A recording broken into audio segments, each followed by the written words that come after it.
Olá pessoal da Física 101, PER 3. Hoje eu vou fazer um vídeo rápido, né, em relação ao assunto de trabalho e energia ainda da unidade 5.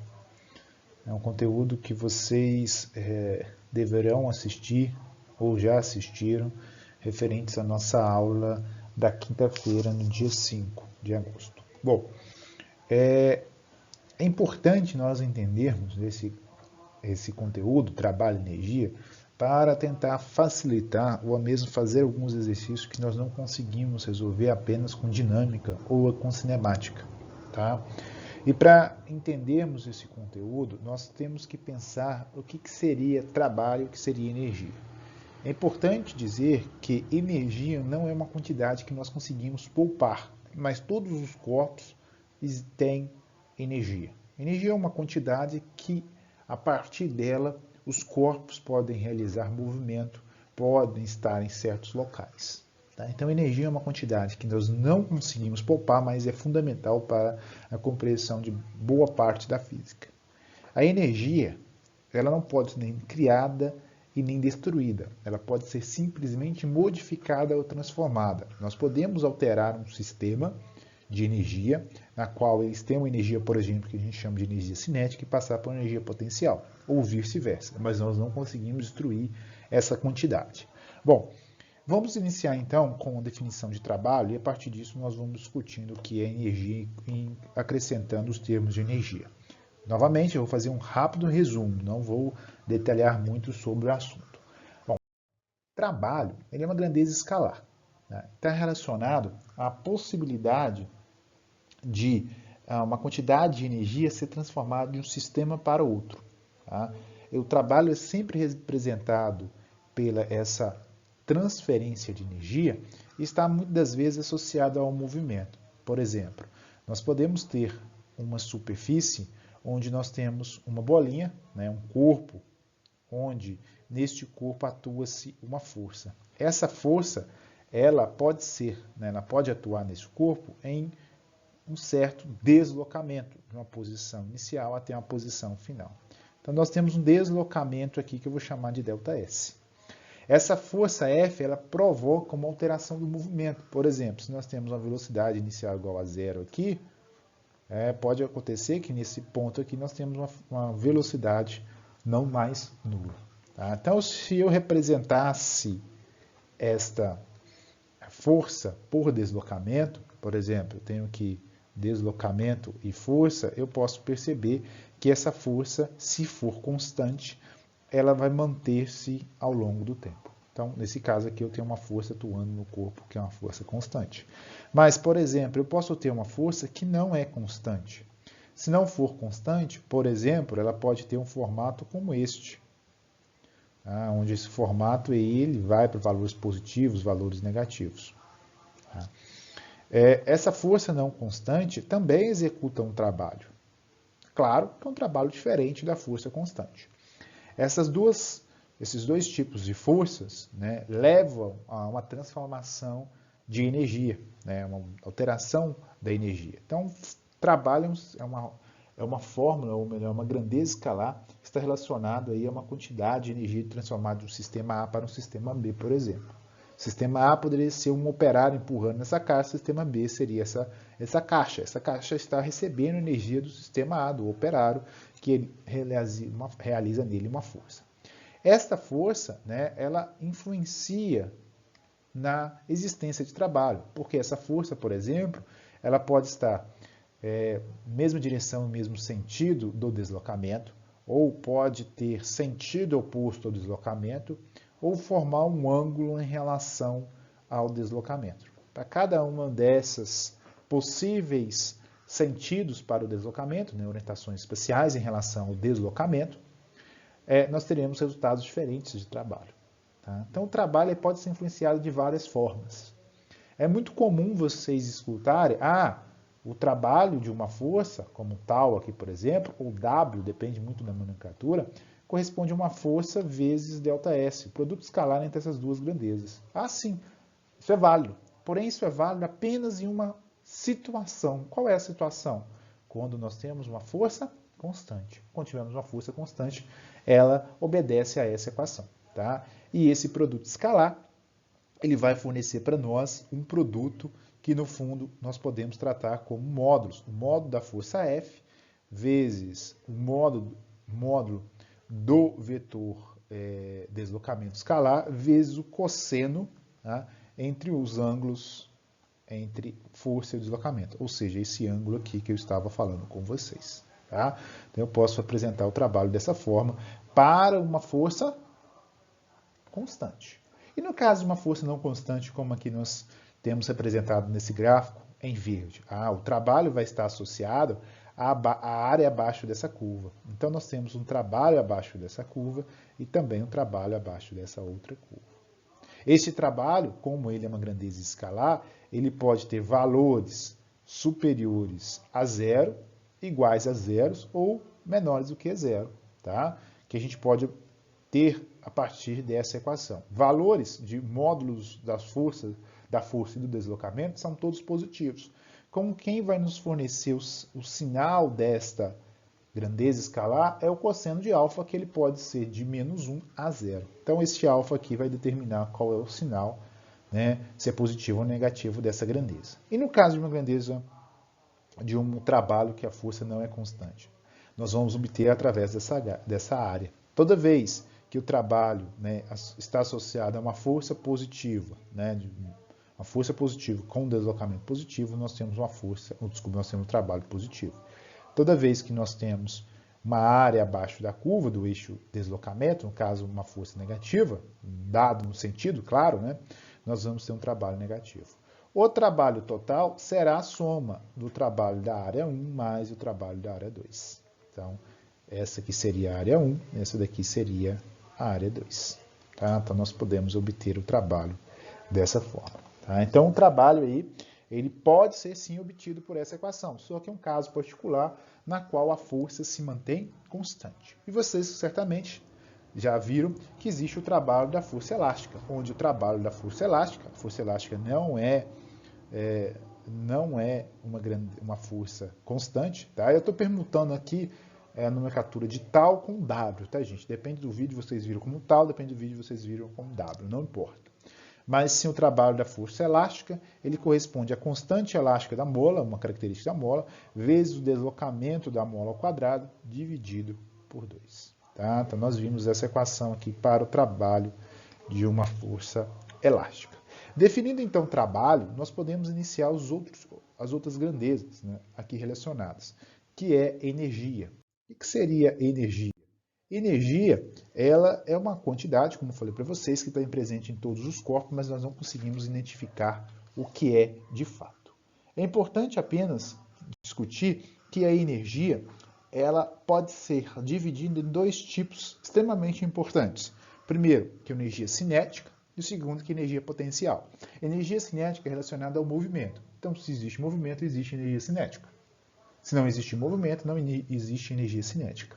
A energia cinética, por exemplo, deste corpo aqui que está se movendo com a velocidade v, ela é dada por EC, que é a massa vezes a velocidade ao quadrado, sempre o modo da velocidade dividido por 2. Energia cinética pode ser sempre, ou na verdade a energia cinética sempre vai ser positiva. Por quê? A massa é sempre positiva, velocidade ao quadrado sempre positiva, então nós temos que essa grandeza sempre será positiva. Tá? Já a energia potencial, ela pode estar associada a dois tipos diferentes. A energia potencial é uma energia relacionada, ela é sempre armazenada no corpo. Como nós podemos armazenar energia no corpo? Dois tipos. Nós temos o primeiro, que é relacionado à gravitacional, né? Um corpo que está a uma certa altura do solo sofre a força peso. E este corpo armazena uma energia. Essa energia é o que nós chamamos de energia potencial gravitacional, onde ela depende da massa. Quanto maior for a massa do corpo, maior a sua energia potencial.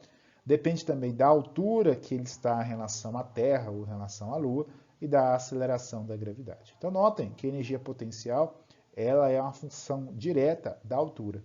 Tá?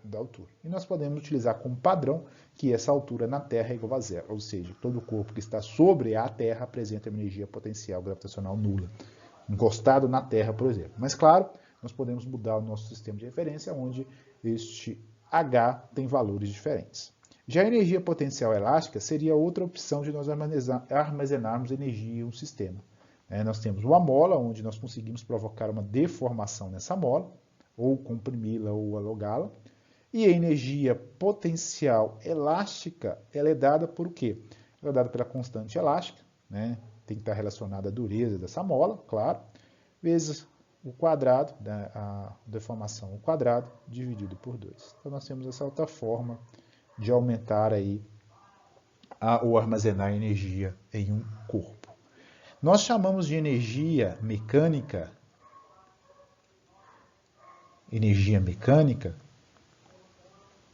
a soma dessas energias. Tá? Então, a energia mecânica é a soma da energia potencial mais energia cinética. Energia mecânica ela é igual a energia cinética mais energia potencial gravitacional mais energia potencial elástica. Ou seja, um corpo pode ter ao mesmo tempo todas essas três energias, a energia cinética, a energia potencial e a energia potencial elástica. Só que em certos momentos essas energias elas podem oscilar em valores, tá? Mas a soma delas será sempre o mesmo valor, ok? Bom, falando sobre energia e associando energia com trabalho, nós temos um teorema que é extremamente importante e muito comum termos erro. O teorema é o teorema trabalho-energia. Então, a gente pode associar trabalho com energia cinética de forma direta e rápida. Por quê? Trabalho está associado a uma força e também a um deslocamento, claro. Força, se é uma força resultante, nós temos a aceleração. Se temos aceleração, nós temos variação da velocidade. Se nós temos variação da velocidade, nós temos variação da energia cinética. Ou seja, nós podemos associar trabalho com uma variação de energia cinética. Este é o teorema trabalho e energia cinética. Como assim? Olha só, nós temos aqui um exemplo de um operário empurrando uma caixa que inicialmente está com a velocidade inicial. Vamos supor que ele faça uma força F, onde essa força F é a própria força resultante.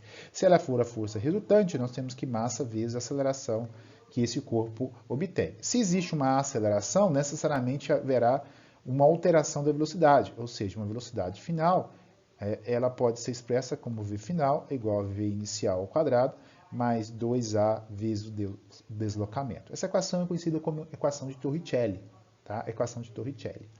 Se olha, se nós temos a aceleração aqui, e se nós reagruparmos aqui, nós conseguimos deixar a aceleração em função das velocidades também do deslocamento. Ou melhor, se nós utilizamos essa equação e consideramos que essa força ela é constante, então nós temos que o trabalho é igual a força vezes deslocamento, ou seja, vamos pensar que está atuando sempre os dois no mesmo sentido, nós vamos ter massa vezes aceleração vezes ΔS. Este termo aqui está aqui.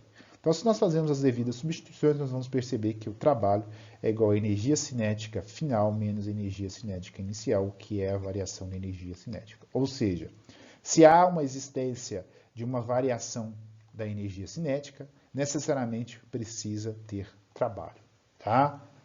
Nós conseguimos provocar uma alteração da energia cinética se nós realizamos trabalho sobre o sistema. Então, o trabalho leva a uma alteração da energia cinética.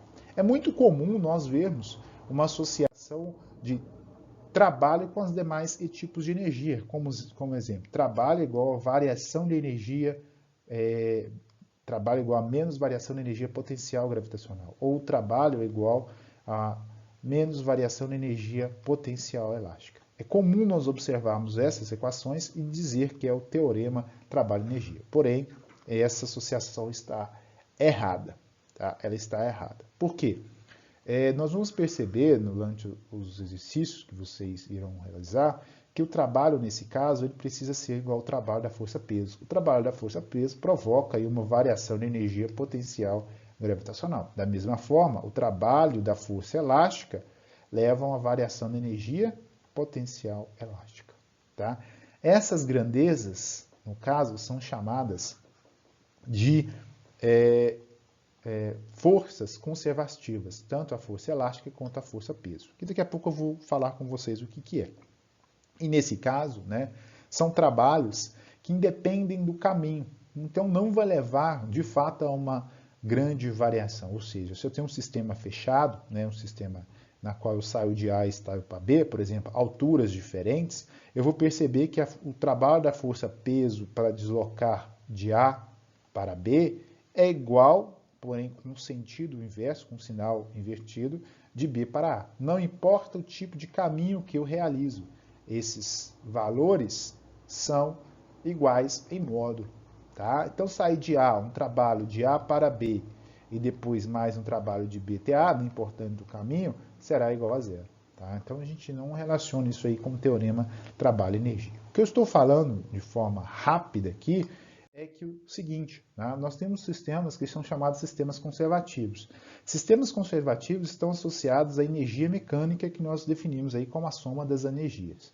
O sistema ou a energia mecânica, nós podemos tratar em dois tipos diferentes. Por exemplo, nós temos aqui uma bolinha, que ela desce em relação ao solo, como aqui está representado. Neste ponto, ela parte, por exemplo, com a velocidade igual a zero e uma energia potencial gravitacional diferente de zero. Por quê? Porque ela está em relação a uma altura em relação a esse ponto aqui, que eu vou chamar de zero. Tá? Então, nós temos essa energia potencial. Logo, a energia mecânica nesse ponto será simplesmente a energia potencial gravitacional no ponto A. Tá? Essa bolinha ela vai adquirir velocidade à medida que ela desce. E ela chega a um ponto B, onde a velocidade é diferente de zero, mais a altura é igual a zero. Ou seja, a energia que antes era simplesmente energia potencial gravitacional, foi convertida em uma energia associada ao movimento. Então, a transformação de energia. Se esse sistema não tem atrito, é um sistema idealizado, nós temos que a energia mecânica no ponto A é igual a energia mecânica no ponto B, o que nós chamamos de sistemas conservativos. E nesse caso aqui, a variação da energia mecânica é igual a zero. Só que nós temos situações, nós temos exemplos nos quais essa energia não se conserva. Como assim? Por exemplo, se existe atrito nessa superfície aqui, há uma dissipação de energia. A energia mecânica no ponto A, ela será dissipada como calor e também como som. Então, nesse caso, a energia mecânica no ponto A ela é diferente da energia mecânica no ponto B. Isso se deve da existência de uma força associada a um trabalho, que é um trabalho que leva a um consumo de energia, que é o trabalho da força de atrito, que é diferente de zero. Logo, a energia mecânica no ponto A, ela menos a energia mecânica no ponto B, ela nos fornece o trabalho da força que ali está. Tá? Então, esse sistema não é um sistema conservativo. Toda vez que nós temos um sistema conservativo, todas as forças que atuam nesse sistema são chamadas de forças conservativas. O que seriam essas forças conservativas? Forças conservativas são quando nós temos uma trajetória fechada, por exemplo, de A para B e depois de B para A, o trabalho realizado é nulo por essa força. Ou seja, sair do ponto A e ir até o ponto B e depois retornar de B para A, quando nós não temos sistema conservativo, quando nós não temos um atrito, esses valores, né, são iguais. Se são iguais, o trabalho é nulo, o trabalho total. Entretanto, quando nós temos atrito, se nós descemos com a bolinha, depois subimos com a bolinha, nós gastamos energia tanto para descer, para a resistência do atrito, quanto para subir, que também tem a resistência do atrito. Logo, nesse caso, o trabalho será diferente de zero. Tá? E independe aí, no caso, da trajetória por um sistema conservativo. Nós podemos fazer diversas trajetórias de A até B. Se o sistema for conservativo, significa que não há consumo, não há perdas de energia.